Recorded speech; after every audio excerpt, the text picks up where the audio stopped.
My intention, and I'm not using dream, and it's okay that you did. I want to use intention because that makes it more real, hopefully, is to continue to be a part of telling stories that present our humanity. Because I feel that the attempted erasure of our humanity is a very, very contemporary dynamic that we, the people of color, African-descended people, continue to have to navigate.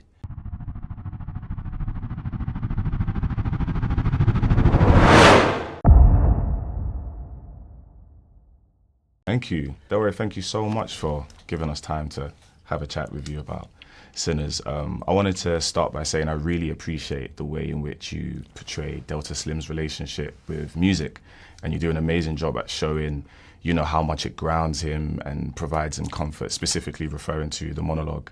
How important was it for you to establish that relationship on screen in a way that, you know, allows us to see a deeper layer to a complex character?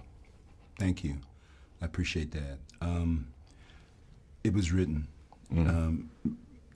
Ryan wrote the part as you see it, and then obviously I took it and humanized it, what have you. But in terms of the setup and the presentation of Delta, my presentation, it was in the script. I've heard you say in a previous interview that it is critical, especially as a person of color and a black person, it is critical for you to know your value, it's critical for you to nurture your value, and it's critical for you to follow your dreams. My question to you is, in your view, what do you think Delta Slim's dream was? And as Delroy Lindo, what are your dreams at this stage in your career? Wow. My intention, and I'm not using dream, and it's okay that you did. I want to use intention because that makes it more real, hopefully, is to continue to be a part of telling stories that present our humanity. Because I feel that the attempted erasure of our humanity is a very, very contemporary dynamic that we, the people of color, African-descended people, continue to have to navigate. It is my intention to be part of putting stories out into the world that enhance our humanity, that gives audiences the opportunity to see inside of us in all of our humanity. And that's good, bad, that's all of it, the whole spectrum. As it relates to Delta, it's a great question. That's a great question. I want to, and I'm saying this right now off the top of my head, like right now. I understand. I want to believe that I am a man who, Delta, a man who, taking the music as seriously as I take it and having a real clear understanding of what the music represents, the history of the music, the culture of the music, that I wanted to take that as far as such a good question, that I wanted to take that as far as I could take it, that I wanted to use my art to communicate with the world. But the fact that I'm self-medicating, as I am, suggests the pain, it suggests the tragedy of this man's life. And perhaps in a perfect world, I would have wanted to go to Chicago and have a bigger career, right? That scene, you guys have seen the film. Yeah. So that scene in the car where I'm talking about my man and what happened to him, that's huge.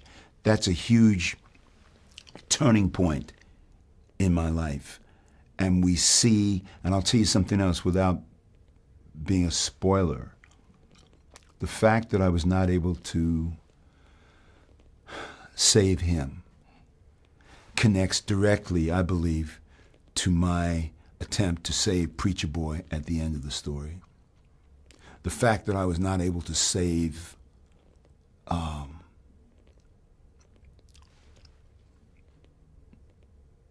is a direct cause of the self-medicating, you know.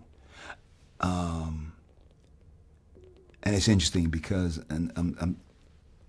one of your colleagues asked me what parts of Delta Slim are within me, or inside of me, and I can certainly relate to events in my own life where I wished I'd have responded one way and I didn't. I responded this other way. And that brings me to the fact that this work as an actor has helped me maintain my sanity. Because without the work, it wouldn't have been pretty. One thing I really love about this film is the fact that it blends African American history with the fantasy lore of vampires. I'd love to know from your perspective what was the most exciting thing for you, you know, being a part of such a hybrid story, and, you know, was there anything that kind of changed your perspective as an actor? I'll answer the first part first. What was really exciting and really clever, as far as I'm concerned, of Ryan, is to use this genre to tell a much larger story about community and history and tradition. That's one thing.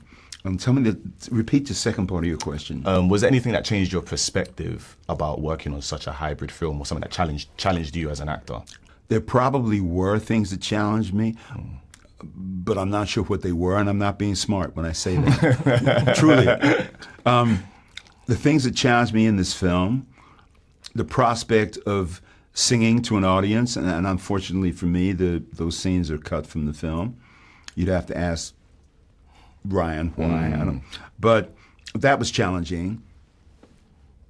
That was actually really challenging because on the one hand, music and musicality is so central to Delta Slim, and while it is central to me as in my own life, to be an exponent of music in that way is different from what I do, right? And so the prospect of playing a musician who sings, who communicates with people through that medium was challenging. But I want to believe that I grew into it for sure.